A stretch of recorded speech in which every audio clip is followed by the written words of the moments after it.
Reglas para aspirantes. Con Méndez. Existen ciertos aforismos y mandatos que el solicitante a la iniciación debe estudiar y obedecer. Hay una gran diferencia entre los términos aspirante al sendero y solicitante a la iniciación. El que aspira al discipulado y se esfuerza por llegar a él no está comprometido, de ninguna manera, a adoptar la misma actitud y disciplina específica que el solicitante a la iniciación, y puede emplear el tiempo que quiera en hallar el sendero de probación. Quien busca la iniciación está en distinta posición, y, presentada la solicitud, debe disciplinar su vida bajo normas definidas y seguir un régimen estricto, optativo para el discípulo. A continuación se dan 14 reglas extraídas de una serie de instrucciones recopiladas para quienes ansían recibir la primera iniciación. Regla 1. Que el discípulo investigue dentro de la profunda caverna del corazón. Si allí arde intensamente el fuego, dando calor a su hermano, pero no a sí mismo, ha llegado el momento de solicitar autorización para presentarse ante el portal. Cuando el amor a todos los seres, sin tener en cuenta quiénes son, comienza a ser una realidad en el corazón del discípulo y, al mismo tiempo, el amor a sí mismo no existe, indica que se está acercando al portal de la iniciación y puede prestar los juramentos preliminares necesarios, antes de que su maestro entregue su nombre como solicitante a la iniciación. Si no le importa el sufrimiento y el dolor del yo inferior, si le resulta indiferente ser feliz o no, si el único propósito de su vida es servir y salvar al mundo y si las necesidades del prójimo son para él de mayor importancia que las propias, recién entonces el fuego del amor irradia de su ser y el mundo podrá sentirse confortado ante sus pies. Este amor debe ser una manifestación probada y práctica, y no solo una teoría ni simplemente un ideal impracticable y un sentimiento grato, sino algo surgido de las experiencias y pruebas de la vida, de tal modo que el primer impulso de la vida sea el autosacrificio y la inmolación de la naturaleza inferior. Regla 2. Cuando la solicitud ha sido presentada en triple forma, que el discípulo la retire y olvide que la ha presentado. En esto reside una de las pruebas iniciales. El discípulo debe adoptar la actitud mental de no importarle recibir o no la iniciación. No debe tener ningún móvil egoísta. Solo las solicitudes que llegan al maestro mediante la energía engendrada por móviles puros y altruistas son transmitidas por el ángel que lleva los registros de la jerarquía. Solo recibirán respuesta a sus demandas los discípulos que ansían la iniciación porque confiere un mayor poder para ayudar y bendecir. Quienes carecen de interés por la iniciación no recibirán respaldo esotérico, y los que por egoísmo o curiosidad ansían participar en los misterios, no atravesarán el portal y permanecerán afuera llamando.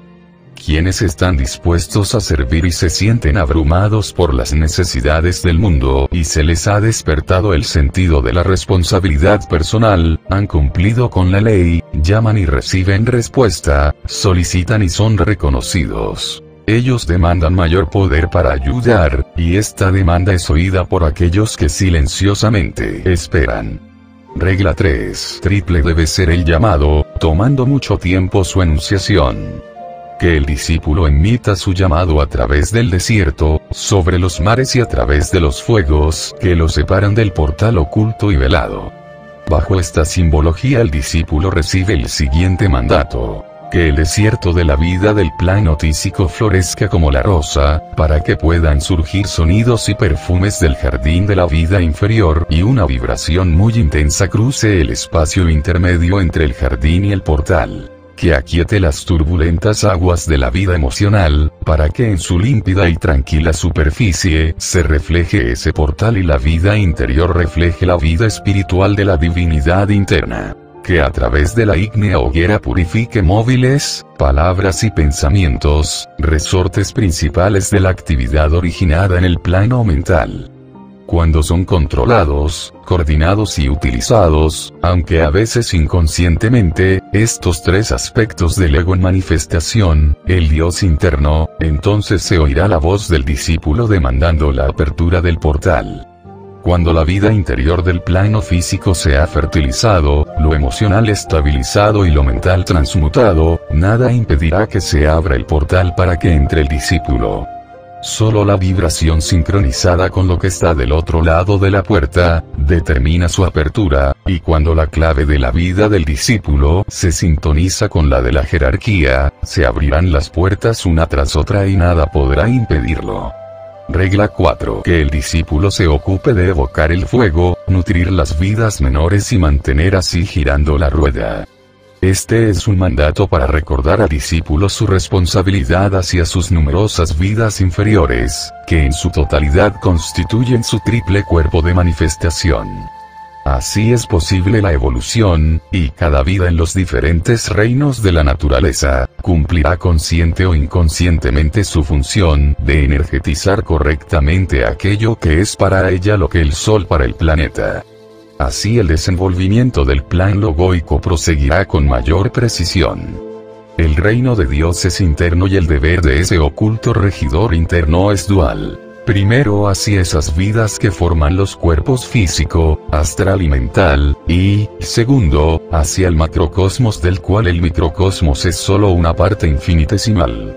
Regla 5. Que el aspirante procure que el ángel solar atenúe la luz de los ángeles lunares, permaneciendo como única luminaria en el cielo microcósmico. Para cumplir este mandato, todo aspirante debe hacer dos cosas. Primero, estudiar su origen, comprender su propia psicología, esotéricamente entendidos, y llegar a ser científicamente consciente de la naturaleza real del ego o yo superior, actuando en el cuerpo causal. Después debe cerciorarse en el plano físico, de su innata divinidad, por medio de los tres cuerpos inferiores, demostrando progresivamente su valor esencial. Segundo, estudiar la constitución del hombre, comprender el método de funcionamiento de la naturaleza inferior, darse cuenta de la interdependencia e interrelación de todos los seres vivientes, y poner bajo control las vidas inferiores, que componen los tres cuerpos de manifestación. Así, el Señor Solar, realidad interna, Hijo del Padre y pensador en su propio plano, se convierte en intermediario entre lo que es terrenal y lo que tiene su hogar dentro del Sol. Dos versículos de la Biblia cristiana ocultan en su fondo algo de esta idea, y a los estudiantes occidentales les será útil meditar sobre ellos. Los reinos de este mundo se han convertido en el reino de nuestro Señor y de su Cristo. Oh Señor, Dios nuestro, otros señores además de ti han tenido dominio sobre nosotros. Pero solo por ti nosotros mencionaremos tu nombre. El último versículo es particularmente interesante, porque demuestra la omisión del sonido inferior y la fuerza creadora de aquello que es de origen superior. Regla 6. Los fuegos purificadores arden tenuemente cuando el tercero es sacrificado al cuarto. Por lo tanto, que el discípulo se abstenga de quitar la vida, y que nutra lo más inferior con el producto del segundo. Esta regla puede aplicarse a la conocida norma de que el discípulo debe ser estrictamente vegetariano. La naturaleza inferior se embota y densifica, y la llama interna no puede brillar cuando se incluye la carne en la dieta. Esta regla es rígida e inviolable para los solicitantes. Los aspirantes pueden o no consumir carne, según prefieran, pero en cierta etapa del sendero es esencial la abstención de cualquier tipo de carne, y es necesario vigilar con estricta atención la dieta. El discípulo debe limitarse a las verduras, cereales, frutas y legumbres, pues sólo así será capaz de construir el tipo de cuerpo físico que pueda resistir la entrada del hombre real que ha permanecido ante el iniciador en sus vehículos sutiles. Si no hiciera esto y pudiera recibir la iniciación sin haberse preparado de este modo, el cuerpo físico sería destruido por la energía que fluye a través de centros recientemente estimulados, y surgirían graves peligros para el cerebro, la columna vertebral y el corazón. No pueden dictarse reglas rígidas o ascéticas, excepto la regla inicial de prohibición absoluta, para todos los que solicitan iniciación, de carnes, pescados, licores y el uso del tabaco. Para quienes puedan soportarla, es mejor eliminar de la dieta los huevos y el queso, aunque esto no es en modo alguno obligatorio. Pero para quienes están desarrollando facultades psíquicas de cualquier tipo, es aconsejable abstenerse de consumir huevos y moderarse en el queso. La leche y la manteca entran en diferentes categorías, y la mayoría de los iniciados y solicitantes consideran necesario incluirlas en la dieta. Pocos pueden subsistir y retener todas sus energías físicas con la dieta vegetariana, pero allí está encerrado el ideal, y como bien se sabe, este rara vez se logra en el actual periodo de transición. A este respecto conviene recalcar dos cosas. Primero, la necesidad del sentido común en el solicitante, factor del cual se carece frecuentemente. Los estudiantes deberían recordar que los fanáticos desequilibrados no son miembros deseables para la jerarquía. El equilibrio, el justo sentido de proporción, la debida consideración de las condiciones del medio ambiente y un sensato sentido común, es lo que caracteriza al auténtico esoterista. Cuando existe el verdadero sentido del buen humor, muchos peligros pueden evitarse. Segundo, el reconocimiento del factor tiempo y la capacidad de efectuar lentamente los cambios en la dieta y en los hábitos de toda la vida. En la naturaleza todo progresa lentamente, y los solicitantes deben aprender la verdad oculta de la frase: apresúrate despacio. El proceso de eliminación gradual es generalmente el sendero de la sabiduría, y este periodo eliminatorio, bajo condiciones ideales, que raras veces existen, debe abarcar la etapa que llamamos del aspirante, para que cuando el hombre se convierta en un solicitante a la iniciación, haya realizado la necesaria preparatoria purificación de la dieta. Regla 7. Que el discípulo dirija su atención a la enunciación de esos sonidos que repercuten en el aula donde deambula el maestro. Que no emita las notas menores que inician la vibración dentro de las aulas de Maya. El discípulo que desea pasar los portales de la iniciación, no lo conseguirá hasta conocer el poder del lenguaje y del silencio. Esto tiene una significación más amplia y profunda de lo que parece, porque cuando se interpreta correctamente, entraña la clave de la manifestación, el indicio de los ciclos mayores, y la revelación del propósito que subyace en el pralaya. Cuando el hombre comprenda la significación de la palabra hablada y utilice el silencio de los altos lugares, para producir determinados efectos en algún plano, podrá ser admitido en los reinos donde cada sonido y cada palabra pronunciada producen potentes resultados en algún tipo de materia, siendo energetizada por dos factores predominantes. A. Una voluntad poderosa, científicamente aplicada. B. Un móvil correcto, purificado en los fuegos. El adepto es un creador en materia mental, un promotor de impulsos en el plano mental, produciendo resultados en la manifestación astral o física. Estos resultados son poderosos y efectivos, de ahí la necesidad de que su originador tenga una mentalidad pura, exactitud al hablar y habilidad en la acción. Cuando el solicitante comprenda esto, se operarán inmediatamente importantes cambios en su vida diaria, los cuales podrían ser enumerados de acuerdo a su utilidad práctica. Investigará cuidadosamente los móviles y vigilará estrictamente los impulsos originantes. De ahí que durante el primer año, donde el aspirante se dedica a prepararse para la iniciación, deberá anotar, 3 veces al día, las investigaciones que persigue, lo concerniente a sus móviles y el resorte principal de su acción. Vigilará lo que dice y se esforzará en eliminar toda palabra hiriente, innecesaria e inútil. Estudiará los efectos de la palabra investigará el impulso que la origina, que en todos los casos inicia la acción en el plano físico. Cultivará el silencio y lo guardará estrictamente en lo que a él concierne, a su tarea y a sus conocimientos ocultos, a los asuntos con quienes está asociado y al trabajo esotérico en su grupo. Solo en los círculos del grupo o en relación con sus superiores, se permitirá más libertad en el lenguaje.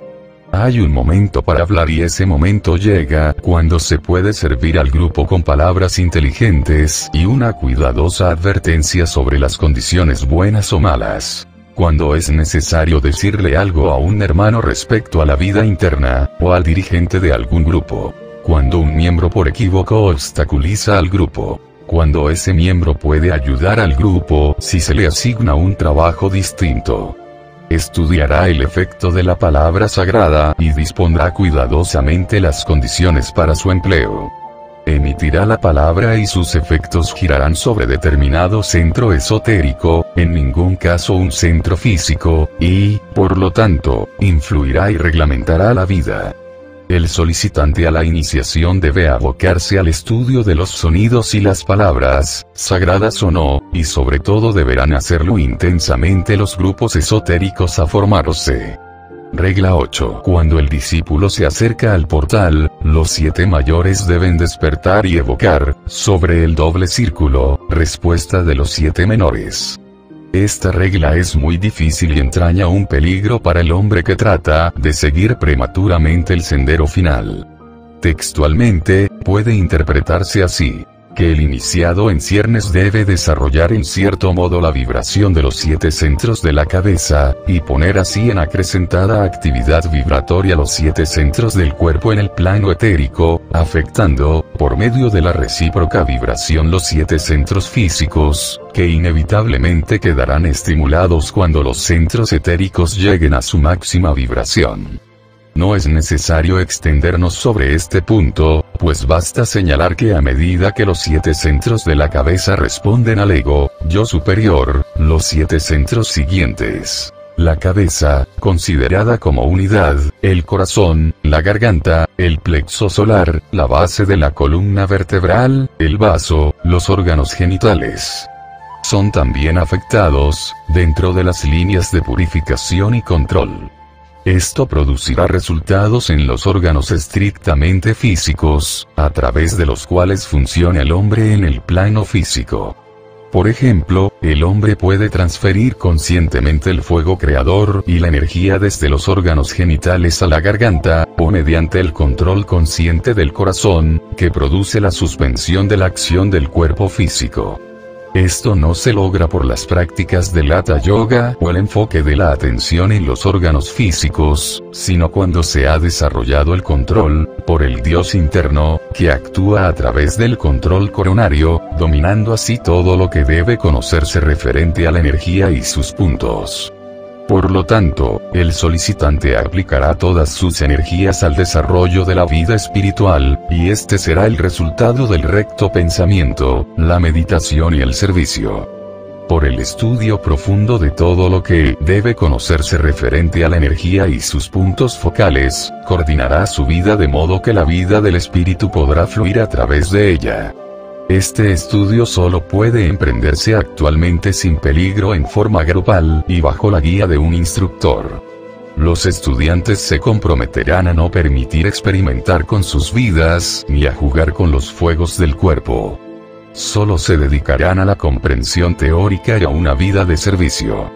Los centros se desarrollarán entonces normalmente, mientras el solicitante procura amar a sus semejantes en verdad y de hecho, a servir de todo corazón, a pensar inteligentemente y a vigilarse a sí mismo. También observará y anotará todo lo que en su vida interna le parezca relacionarse con la evolución de los centros. El instructor revisará estas notas, hará el comentario, buscará las deducciones, y los informes así obtenidos se archivarán para servir de referencias al grupo. De este modo se puede acumular mucho conocimiento útil. El solicitante que abuse del conocimiento, que se dedique a las prácticas respiratorias para el desarrollo mediunímico o a concentrarse en los centros, fracasará inevitablemente en su empeño de llegar al portal, y pagará el precio con su cuerpo, con perturbaciones mentales, condiciones neurasténicas y diversas dolencias físicas. Regla 9. Que el discípulo se fusione dentro del círculo de los demás yoes. Que se fusione en un solo color y aparezca su unidad. Solo cuando el grupo es conocido y presentido, la energía puede emanar sabiamente. Todos los discípulos y aspirantes a la iniciación deben encontrar ese grupo particular de servidores al que pertenecen en el plano interno, reconocerlos en el plano físico y unirse a ellos en bien de la humanidad.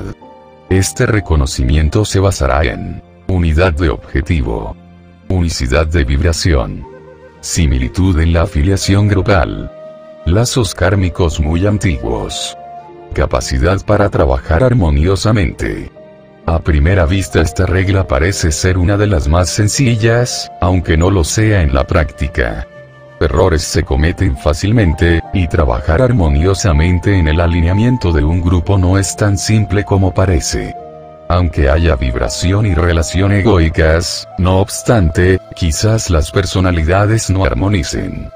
Por lo tanto, el trabajo del solicitante consiste en esforzar el aferramiento de su ego, yo superior, sobre su personalidad, yo inferior, para posibilitar la relación esotérica del grupo en el plano físico, lo cual se conseguirá por la disciplina de su propia personalidad, y no corrigiendo a sus hermanos. Regla 10. La hueste de la voz, los devas, en sus graduadas filas, trabajan incesantemente. Que el discípulo se dedique a considerar sus métodos. Que aprenda las reglas por las cuales la hueste trabaja dentro de los velos de Maya. Esta regla se refiere al trabajo de investigación esotérica, lo cual deben realizar en un momento u otro, quienes buscan la iniciación. Aunque no es prudente para el que no está iniciado, inmiscuirse en la evolución paralela de los devas, sin embargo, es necesario y seguro investigar el procedimiento seguido por los constructores, y los métodos que emplean al reproducir a través del cuerpo etérico, el arquetipo de lo que denominamos manifestación física. Sus grupos deben ser conocidos teóricamente. También considerarse los sonidos que los ponen en actividad. Por lo tanto, se requiere que todos los solicitantes hagan un estudio organizado de el propósito del sonido, el significado esotérico de las palabras, de la gramática y la sintaxis, las leyes de la vibración y de la electricidad, y muchos otros estudios subsidiarios concernientes a la manifestación de la divinidad y de la conciencia, por medio de la sustancia dévica y la actividad de los devas superiores. Se investigarán también las leyes del macrocosmos, y se reconocerá la analogía entre las actividades del microcosmos y la activa manifestación del macrocosmos. Regla 11. Que el discípulo transfiera el fuego del triángulo inferior al superior y preserve aquello que es creado por el fuego en el punto medio. Esto literalmente significa que el iniciado controle lo que se entiende generalmente por impulso sexual y la transferencia del fuego que ahora vitaliza normalmente los órganos genitales, al centro laríngeo, llegando a la creación en el plano mental, por medio de la mente. Aquello que se ha de crear, debe ser nutrido y mantenido por la energía amor de la naturaleza, emanada del centro cardíaco.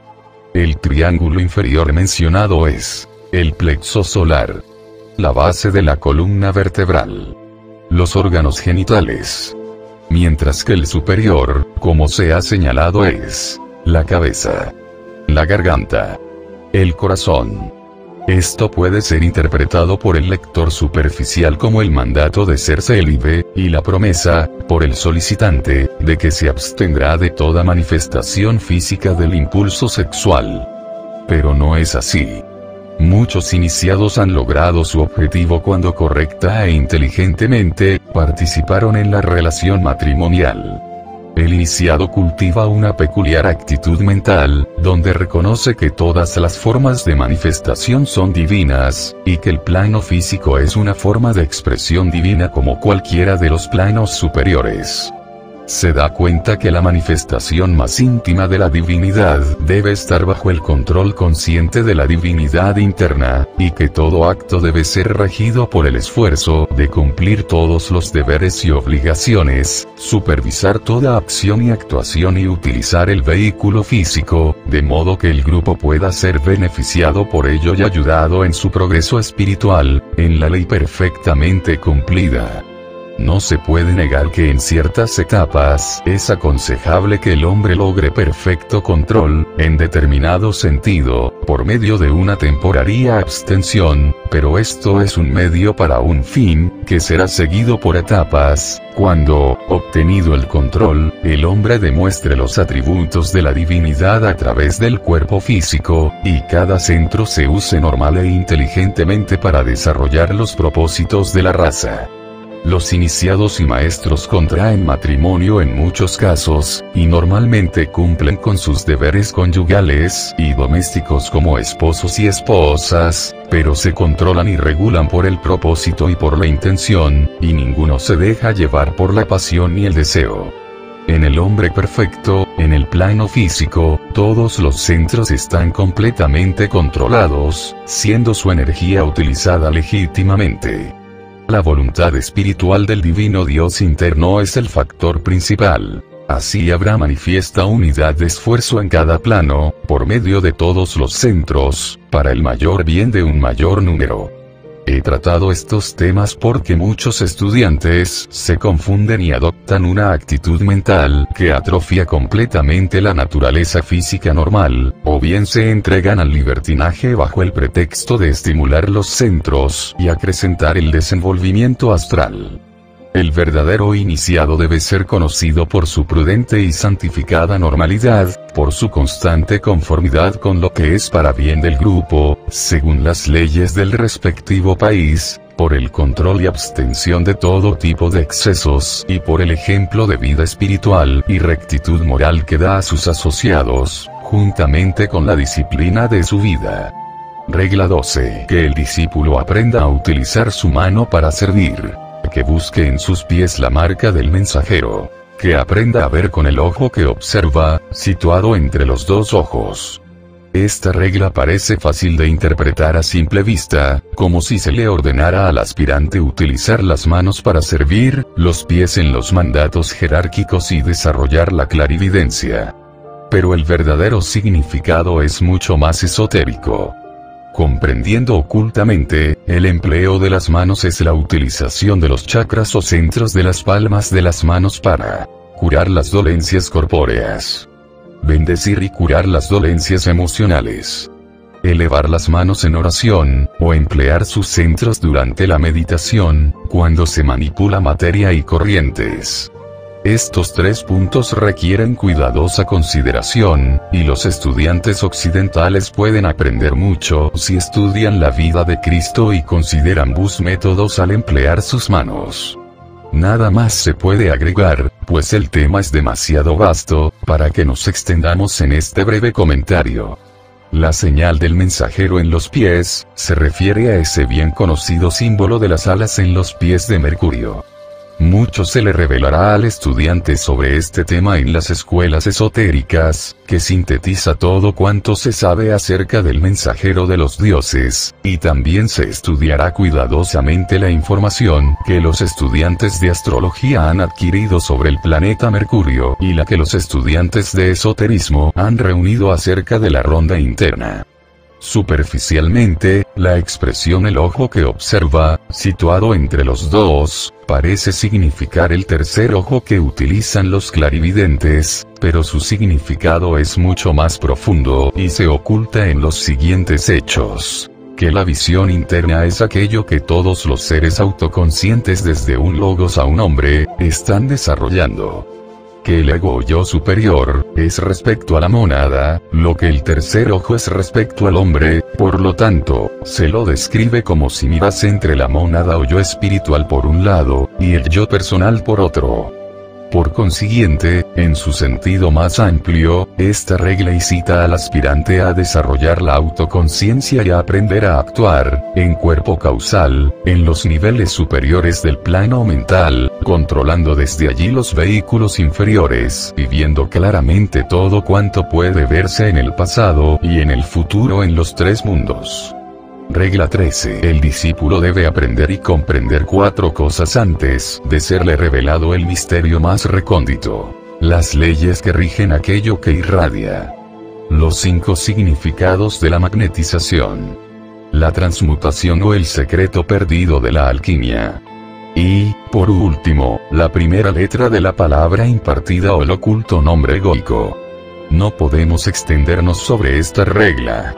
Se refiere a misterios y temas demasiado grandes para ser tratados aquí. La incluimos en estas reglas para que sirva de tema de meditación, estudio y reflexión. La regla final es muy breve y consiste en 5 palabras. Regla 14. Escuchen, toquen, vean, apliquen, conozcan. Estas palabras conciernen a aquello que los cristianos llamarían la consagración de los 3 sentidos principales y su empleo en la evolución de la vida interna espiritual.